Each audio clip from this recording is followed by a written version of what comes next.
ਹੈਗਾ ਨਹੀਂ ਜਿਹੜਾ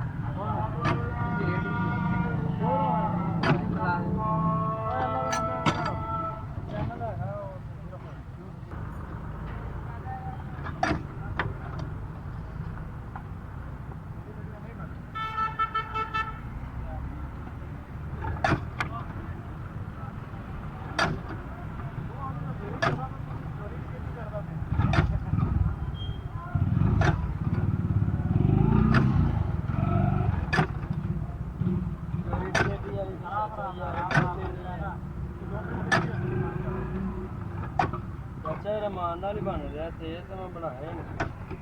ਮੈਨੂੰ ਨਹੀਂ ਪਤਾ ਮੇਰੀ ਉਂਗਲ ਵੀ ਨਾਲ ਹੈ ਬਸ ਬਸ ਬਸ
ਤੁਸੀਂ 10 ਮਿੰਟ ਖਲੋਵਣਾ ਜਦੋਂ ਦੁਬਾਰਾ ਜੂਸ ਪੂਰਾ ਬਣ